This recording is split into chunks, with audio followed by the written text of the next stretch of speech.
प्रेम पत्र राधा स्वामी तीसरा भाग वचन 13वां।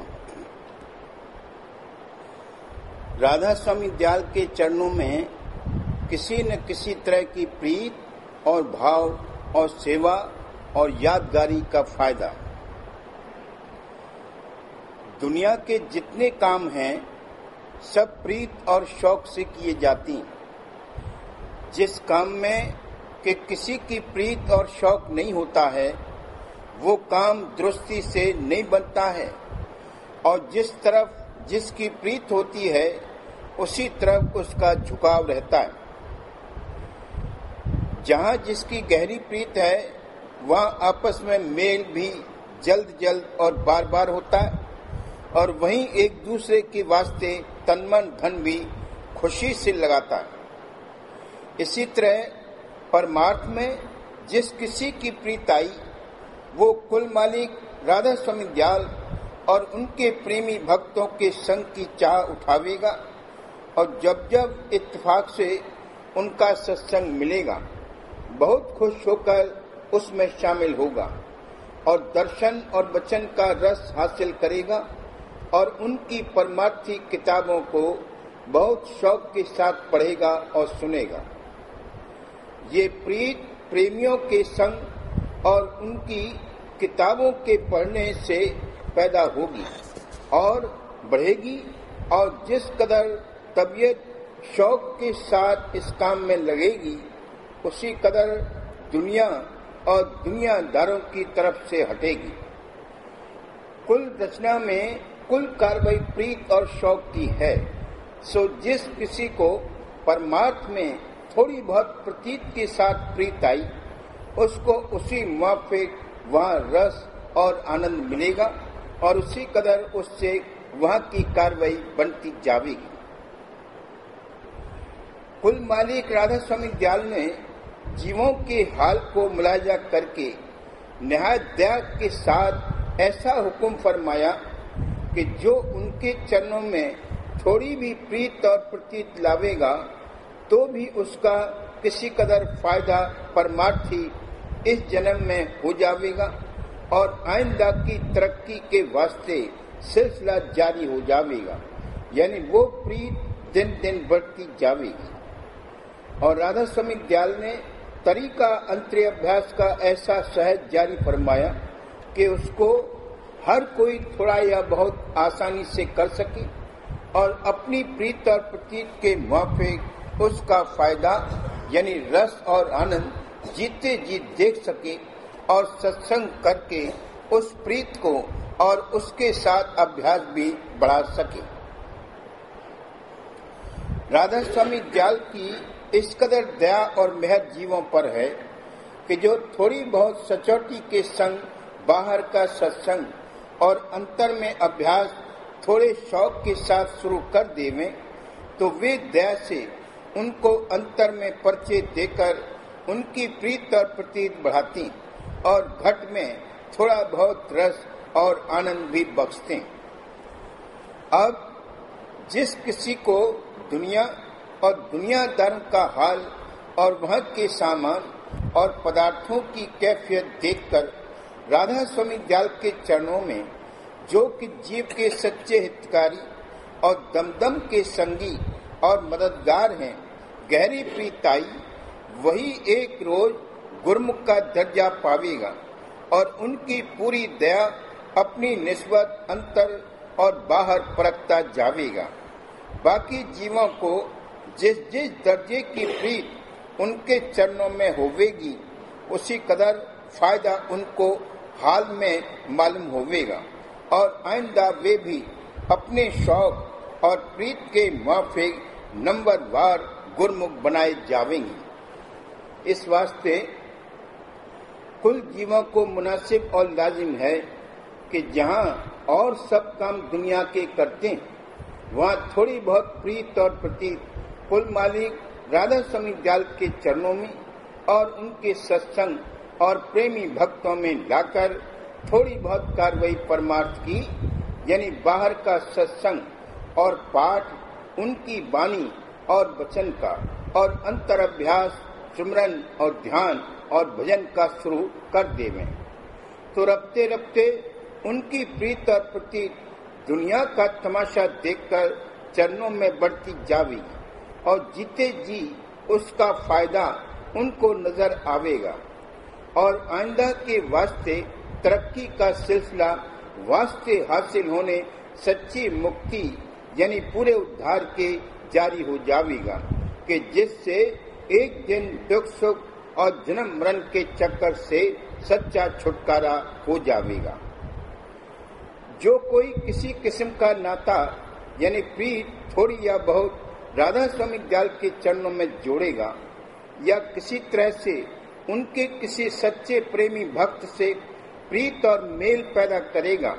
तो राधा स्वामी दयाल अपनी मेहर और दया से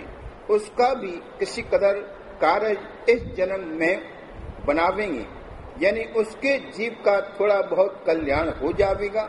और आइंदा को भी सिलसिला लग जाएगा। और जो कोई राधा स्वामी दयाल की जुगत यानी सूरत शब्द अभ्यास की कमाई संत सदगुरु या साधगुरु या उनके सच्चे प्रेमी सत्संगी से उपदेश लेकर सच्चे मन से थोड़े दिन भी करेगा तो भी वो 84 में नहीं जावेगा और आहिस्ता आहिस्ता सिलसिला उसके उद्धार का जारी हो जावेगा। खुलासा ये है कि जैसे बने तैसे किसी न किसी जुगत से यादगारी राधा स्वामी दयाल के चरणों की रोजमर्रा किसी न किसी वक्त होनी चाहिए। फिर राधा स्वामी दयाल अपनी मेहर से उस जीव को आहिस्ता आहिस्ता खींचकर चरणों में लगावेंगे और रफ्ते रफ्ते उसका उद्धार करेंगे। जिस किसी ने के एक बार दर्शन संत सदगुरु के प्यार और भाव से किए हैं और उनके वचन चित्त देकर सुने और समझे तो भी वो अबेर सबेर सत्संग में मिलाया जावेगा और जो बिलफर्ज इस जन्म में शामिल नहीं हुआ तो अंत समय पर उसके जीव की थोड़ी बहुत संभाल की जावेगी और आइंदा के जन्म में सत्संग में खींचकर मिलाया जावेगा। और जिसने के कई बार शौक के साथ सत्संग किया पर उपदेश नहीं लिया तो उसके भी बहुत से कर्म कट जावेंगे और अंत समय पर उसके जीव की किसी कदर सहायता की जावेगी और आइंदा को सिलसिला उद्धार का जारी हो जावेगा। जिस किसी को राधा स्वामी मत और सत्संग और सद्गुरु की महिमा सुनकर राधा स्वामी दयाल के चरणों में भाव और प्यार आया और गुप्त सेवा तनमन धन की करी पर कोई सबब से सत्संग में शामिल न हो सका और न दर्शन सद्गुरु के किए और न उपदेश पाया तो भी राधा स्वामी दयाल उस जीव की अपनी मेहर और दया से सहायता करेंगे और इसी जन्म में चाहे आइंदा के जन्म में उसको सत्संग में मिलाकर और सूरत शब्द की कमाई उससे कराकर रफ्ते रफ्ते उसका सच्चा उद्धार फरमावेंगे। जो कोई कि राधा स्वामी दयाल और उनके नाम और धाम की महिमा सुनकर राधा स्वामी नाम का स्मरण प्यार और भाव के साथ करेगा और वाणी और वचन को भी शौक के साथ पढ़ेगा तो राधा स्वामी दयाल इसी जन्म में खींचकर उसको सत्संग में लगावेंगे और उस पर दया करेंगे और जो इस जन्म में मौका न हुआ तो आइंदा के जन्म में वो जरूर सत्संग में शामिल किया जाएगा और कार्रवाई उसके उद्धार की जारी हो जाएगी। ऐसा हाल दया और मेहर का सुनकर जीवों को चाहिए कि जरूर राधा स्वामी दयाल के चरणों में हाजिर या गैर जरूर थोड़ी बहुत प्रीत या उनकी यादगारी करते रहें कि जिससे सहज में उनके जीव का कल्याण हो जाएगा। और जो इतनी बात से चूकेंगे यानी सुनकर भी थोड़ा बहुत भाव और प्यार राधा स्वामी दयाल के चरणों या उनके सत्संग में या उनके प्रेमी भक्त में या उनके नाम और वाणी और वचन में नहीं लावेंगे तो उनको जानना चाहिए कि वे अभागी हैं और उनके उद्धार में अभी बहुत देर है। राधा स्वामी दयाल की यहाँ तक जीवों पर दया और मेहर है कि जो कोई अनजानता और मूर्खता से उनकी या उनके सत्संग की या उनके प्रेमी भक्त की निंदा करता रहेगा तो उसको भी पहले उसके पाप कर्म काटकर अबेर सबेर खींचकर सत्संग में मिलावेंगे, जहां से कि उसके उद्धार का सिलसिला जारी हो जाएगा। किस कदर भारी दया की बात है कि जो किसी से महिमा जानकर या अनजानता से कोई सेवा किसी किस्म की तन मन और धन या इंद्रियों की राधा स्वामी दयाल के निमित्त बन आवेगी तो उसको भी थोड़ा बहुत परमार्थी फायदा बख्शेंगे, यानी उसके जीव की किसी कदर सहायता करेंगे और चरणों में प्रेम प्रीत का दान देकर आइंदा को उसके उद्धार का रास्ता आहिस्ता आहिस्ता जारी फरमावेंगे। जो कोई राधा स्वामी नाम और उनकी वाणी को प्यार के साथ गावेगा और पढ़ेगा तो उसको भी थोड़ा बहुत परमार्थी फायदा पहुंचेगा, क्योंकि यह नाम सच्चे कुल मालिक का है और इसका असर बड़ा भारी है। जो प्यार और भाव के साथ गाया जावे और जो इसका भेद समझकर सुमरन करेगा तो उसका फायदा और भी ज्यादा होगा। यानी वो एक दिन सत्संग में शामिल होकर या किसी प्रेमी भक्त से मिलकर अभ्यास में लग जाएगा और राधा स्वामी दयाल की वाणी को भाव से पढ़ने का भी यही फायदा हासिल होगा। अब ख्याल करो